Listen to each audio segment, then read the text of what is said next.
maamulka dawladda hoose degmada Caynaba hormuud ka ahaayeen xogayaha dawladda hoose degmada Caynaba gudoomiyaha gudida arrimaha bulshada golaha deegaanka ee degmada Caynaba iyo xildhibaan Xasan Casir ayaa maanta deeq qalab ah oo ay ka gudoomeen hay'adda DRC u qaybiyay gudida xaafadaha ay koobsato magaalada Caynaba qalabkani oo loogu talagalay fayadhowrka iyo ilaalinta bilicda magaalada Caynaba ayaa munaasabad loo qabtay qaybinta qalabkaas oo ay soo xaadireen gudida xaafadaha ay koobsato magaalada Caynaba ayaa waxa ugu horeyntiiba ka hadlay gudoomiyaha gudida arrimaha bulshada golaha deegaanka ee degmada xildhibaan maxamed xaaji abyan xaaji xasan iyo xildhibaan xasan casir oo ka tirsan xildhibaanada golaha deegaanka ee degmada Caynaba waxayna hay'adda DRC ku bogaadiyeen dadaalada ay wado bulshaweynta ku dhaqan gobolka Saraar sidoo kale waxay hay'adaha dawliga iyo kuwa maxalliga ee ka howlgala dalka gudihiisa ugu baaqeen inay ku soo biiraan gobolka Saraar si ay uga qayb qaataan horumarka gobolka waxayna meesha ka saareen hadallo ku tiri kuteen oo wax u dhimaya amniga gobolka Saraar iyagoo hoosta ka xariiqay in xaaladda amni ee waqti xaadirkani ay tahay mid taama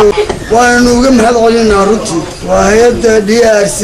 وأنا نقوم هذا علينا رنتي هرمرك الدجمة أما قبل كسرار بيكشف عيسى سفي عم بخلاقة بتهذب برشة وحنولا إنها هي ده كله يدي تشيلبا سفي عم بحنو ولا بدأ هيدود بنود الجن قبل كسرار مركب وحنلا هي ده كله وانقعصنا إني كسودي ردان سيد اللي بدأ هيدود الدجن دور كسرنا دجنا برشلة وحق بنا إن كوا كلنا كسودي ردان وانقعصنا وأنا لو شغالين إنه وأنا سودوين قرب كله بدوسين يو عايز حسين DRC عادي أكبر صعب ما حلبان كورشيجي ومن إلنا هي DRC وهي أعرف قوة وموجسي قوة كا لا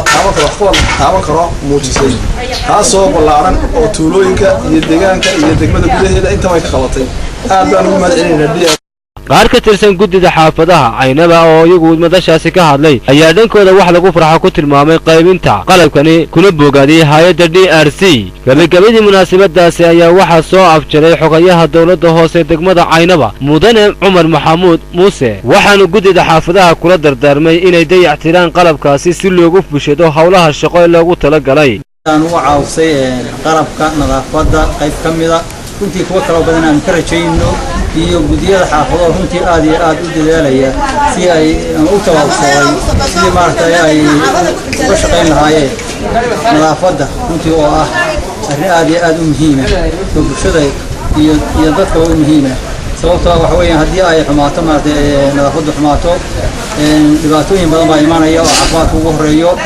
oo markaas si looga hortago waxaas oo dhan iyadoo dawladda hoose ka duulisay baahida bulshada ee ku saabsan dhinaca nadaafadda runtii waxaan jecel lahay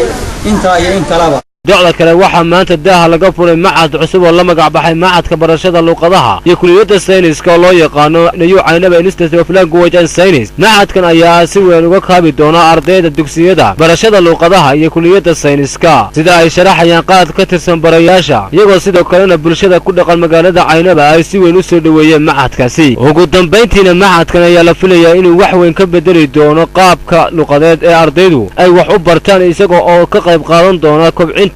iyo tayeynta luqadaha maslax salabaan sida Koronto